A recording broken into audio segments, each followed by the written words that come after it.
important as responding to the symptoms. This morning on Spotlight, Raucous explores youth gang violence in Trinidad and Tobago, some strategies and perhaps when we should intervene when it matters most.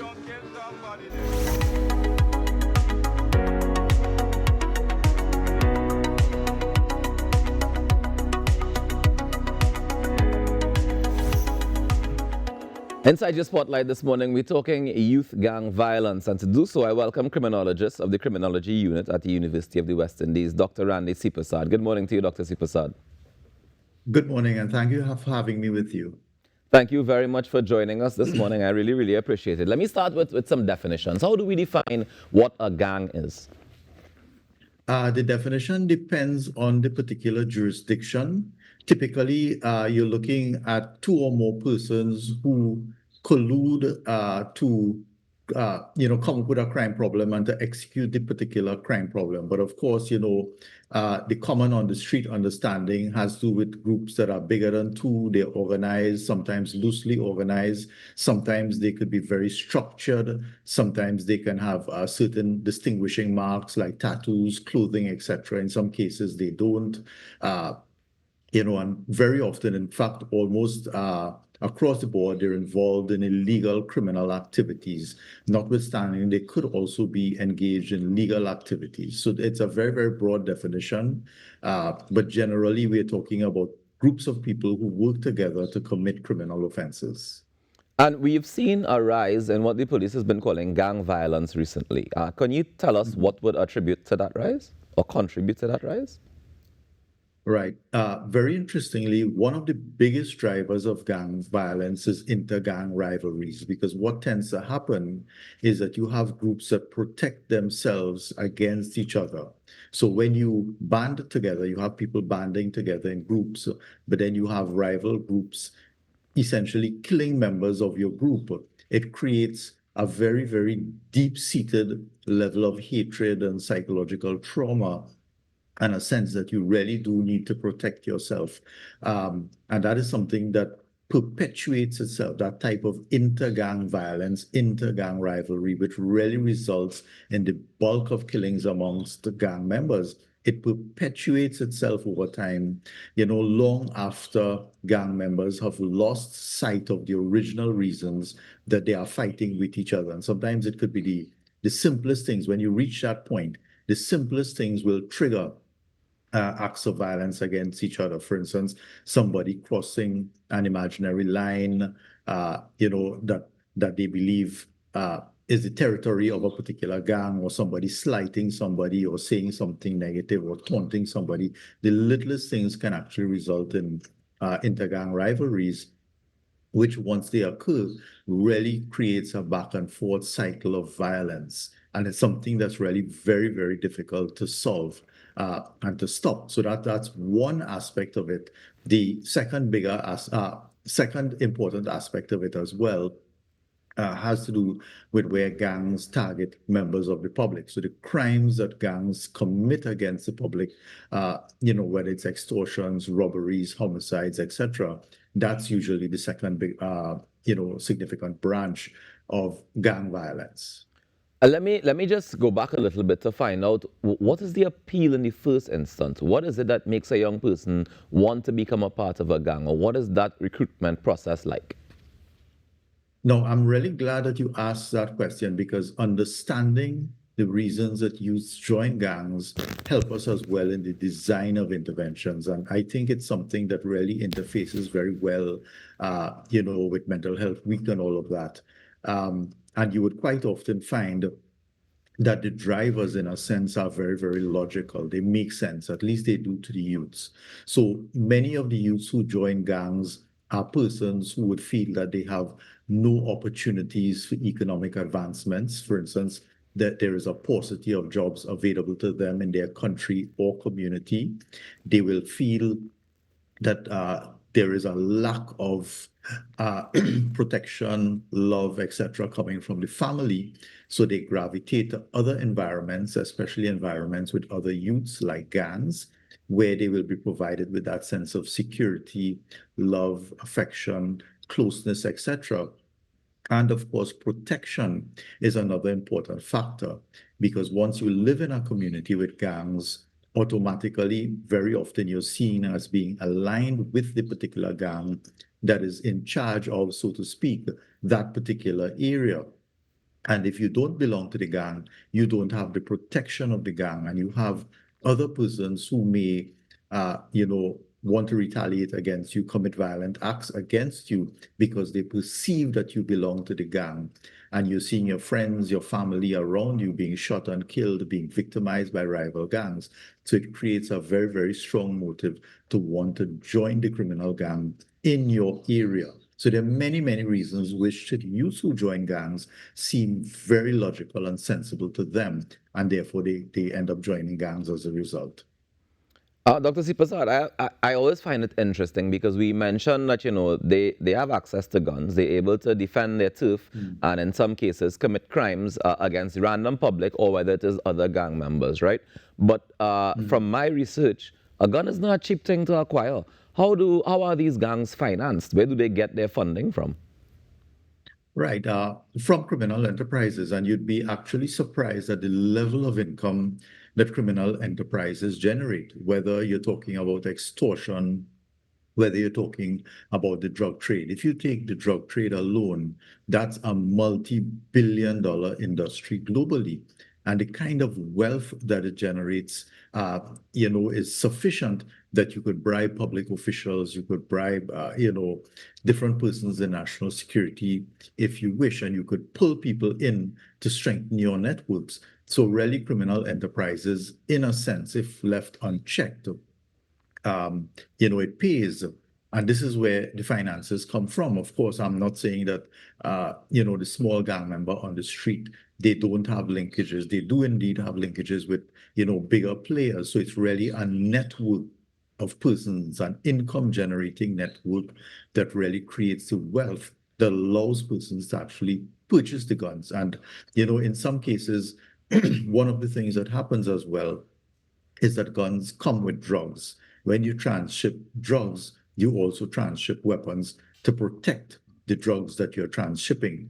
And oftentimes, the weapons represent part of the payment. So it's not that you always have to pay for guns with cash. You can pay for guns in kind, so to speak, if you play a role in the transshipment of drugs. So it's very, very easy, in fact, to acquire firearms as a result of these processes.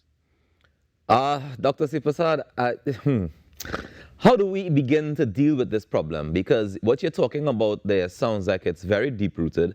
What you're talking about sounds like it's very wide and far-reaching as well, and well-financed. How do we as citizens, or even the government, begin to approach dealing with crime, especially when it comes to gangs, especially if they have these levels of links that you're talking about with drug enterprises, with criminal enterprises that are successful in terms of financially, at least? Right. So that's an excellent question that you raised, and it's one of the questions that governments across the world have been struggling with. And it's really one of the core reasons that it's so difficult to eradicate the gang problem. Now, you really have to take a multi-tiered approach.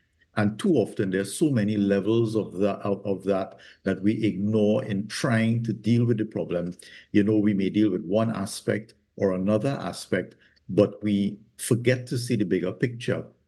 So on one level, you need to starve off the gang membership. You need to equip youths in schools, especially those in communities with gangs, with the mental skills that will enable them to resist gang joining. And there are some really effective programs out there, such as the GREAT program, Gang Resistance Education and Training program, which was developed abroad, but which could be tailored and put into schools as part of the curriculum. And that is something that any government should consider, not just in Trinidad and Tobago, but in the region. So you start to starve off the gang membership. But then you also have to look at the gangs themselves and the reasons that the youths are joining the gangs, and try to address at least some of the core reasons. If we look, for instance, at the issue of joblessness, we know that many youths in communities with gangs find it almost impossible to find jobs, indeed, youths in Trinidad and Tobago in general. So we need to start looking at innovative and creative ways to provide those youths with skills, to provide them with employability options, but not just that, to change the mindset, both cognitively, both psychologically, so that they will be willing to move away from the gang. And let me give you an example of what I'm talking about, the psychological aspect of it. Because of the consequences of joining gangs, and by that I mean the deep-rooted psychological trauma that would occur, the post-traumatic stress disorder, the deep levels of hatred and animosity that are created as a result of engaging in gang rivalries. You have persons who could become very deeply psychologically traumatized. If you don't do something about that, you find that those persons can't come out of the gang environment. They will not be able to adapt to work in a regular environment, so to speak, once they have experienced the trauma of the gangs and the effects of that on them psychologically. So you need to provide services that will allow youths to overcome the psychological trauma that they may experience that may keep them within the gang. So you need to put services that address the person themselves, but also create opportunities for the person. I hear On the you. suppression side, sorry, No, go right ahead. yeah, I just wanted to ask in terms of, you mentioned that aspect of things, but then you also said earlier that one of the reasons is sometimes that, your family members are being threatened because you just happen to live in a particular area and a gang is in that area, then you feel Yes. obligated to become part of that for a protection and for the safety of your family as well. So even with these services, even with the opportunity for jobs, how do you protect your family when you live in a particular area that may be controlled by a gang? Right. And this is where law enforcement and as well as education comes in, right? We do need to intervene, and there are models that will calm down intergang rivalries.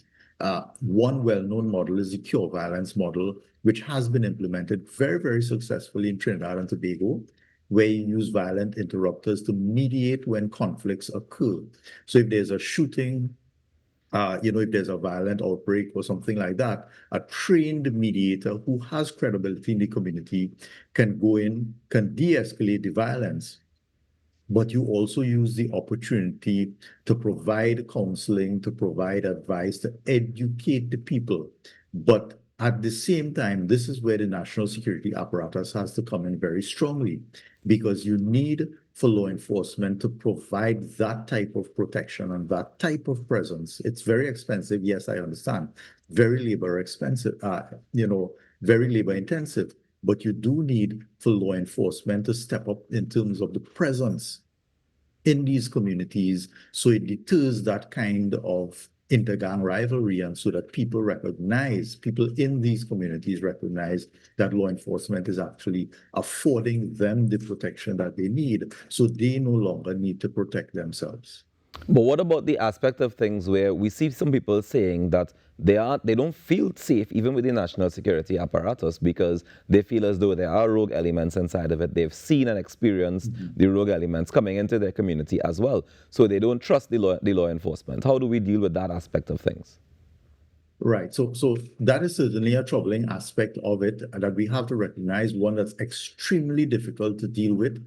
And the sad fact is that, for so very long, criminal elements have run rampant in Trinidad and Tobago. They've had multiple opportunities to collude with and to engage with law enforcement entities, to the point where a good proportion of them have become corrupt.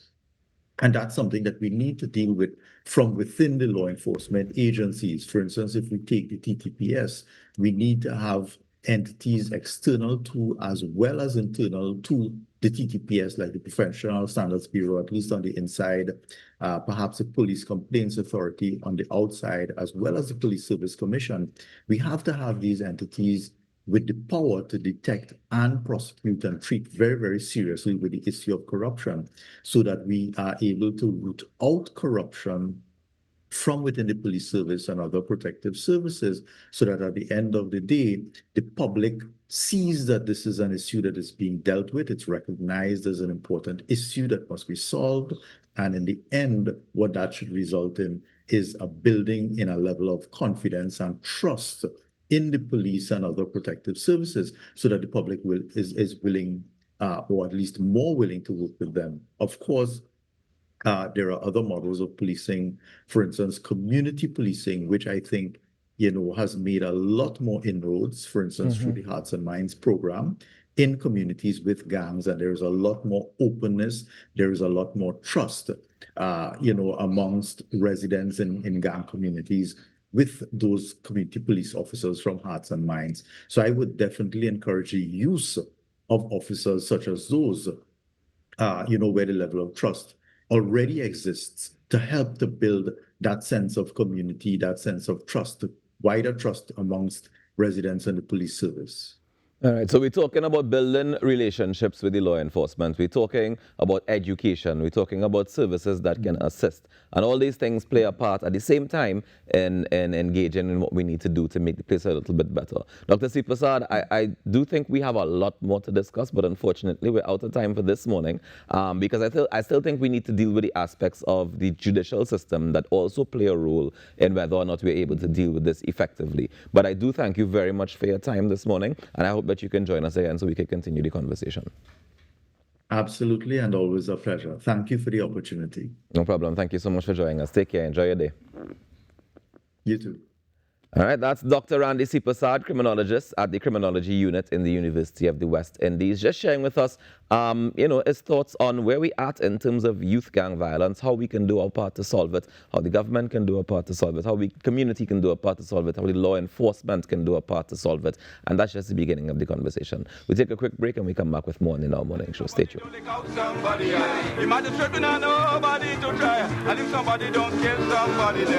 the judges got to beg their bread.